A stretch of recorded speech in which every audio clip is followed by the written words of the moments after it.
Good morning and welcome to another episode of Pep's Corner. Today we will continue reading our book, The Mostly True Adventures of Homer Figg.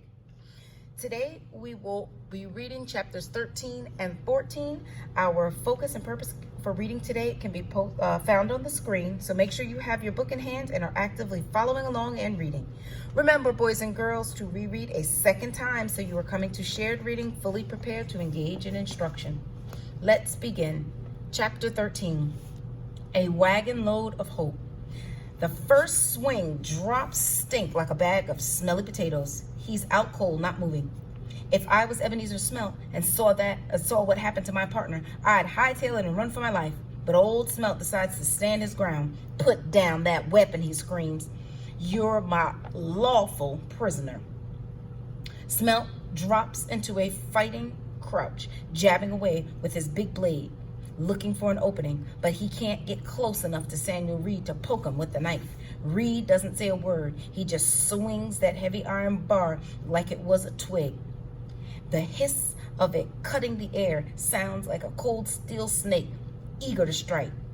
You'll hang for this, Smelt promises, but he's starting to sound afraid. Samuel Reed takes careful aim, and when Smelt gets too close, the iron bar smacks his hand and his knife goes flying into the dark. Smelt scrambles after, cursing, and the iron bar catches him hard in the butt, knocking him down flat. When he tries to sit up, big mistake, Mr. Reed whomps him on the head, and his eyes roll white, and he falls back unconscious. Then a strange thing happens. Samuel Reed drops the iron bar like it was burning his hands and covers his eyes and starts to weep.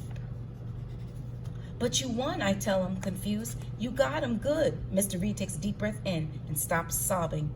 I was a dead man, he says in a husky voice. Dead man has nothing to lose, nothing to be feared of. Now I'm back among the living and scared to death about what happens next.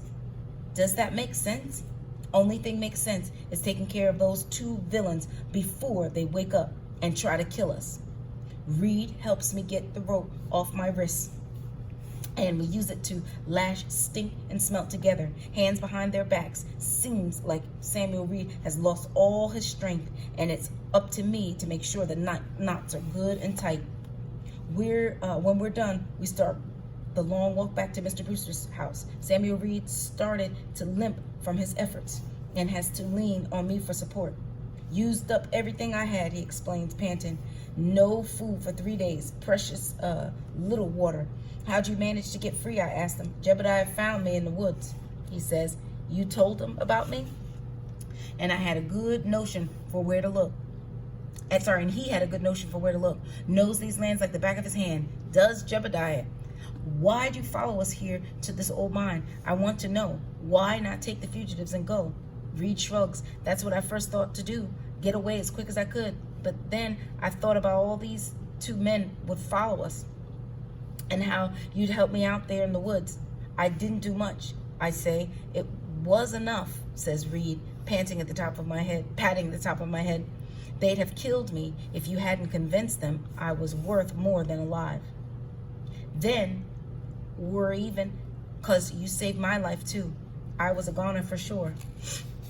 As we walked along, following the wagon ruts in the dark of the moonless night, Mr. Reed starts to recover a little of his strength. He wipes the last tears from his eyes and says, it will be a busy night. There is still much to do.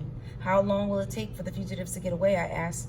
We leave tonight, Mr. Reed explains. 2 or 3 days to reach the border, if the weather holds. And you will lead them? That's what I do, he says. The warm glow of the lantern in the Brewster house guides us, and when we finally limp into the yard, holding each other up, there are 2 wagons in the driveway, each with a team of horses snorting and pawing the ground, as if eager to get moving. The fugitives who had been hiding in the basement are climbing into the wagons, carrying their few belongings and huddled together. I have never seen such a mournful group. You'd think they was on their way to a funeral instead of freedom. Mrs. Bean is the first to see us out of the darkness. There they are, she cries out, alive, both alive. The fugitives swarm from the wagons, whooping out with joy. They grab hold of Samuel Reed and clap him on the back clap him on the back, and then lift him up and carry him to the wagons, everybody crying and laughing at the same time, joyous to have their hero back among the living. Amazing how fast the funeral turns into a welcome party, and how Mr. Reed seems to draw even more strength from his friends until he looks as strong as when he was swinging that iron bar. Hush now, he orders them, grinning. You'll wake the whole country into the wagons. Quickly, quickly, make haste. We must be miles from here before dawn. A few minutes later, they're all back in the wagons, ready to go. All those dark faces full of new hope. Even the babies have stopped crying and burble happily in their mother's arms. Samuel Reed climbs up into the driver's seat of the first wagon and takes the reins. Jebediah Brewster steps forward, holding a lantern. He shakes Mr. Reed's hand and says, Godspeed and God bless. I'll await word that thee are safe across the borders before releasing Mr. Smelt and his associate. Mr. Reed snaps the reins and the wagons rumble out of the long driveway and slowly melt away into the night. Seems like this would be a good time for me to slip away to see if I can locate Bob the horse and be on my way.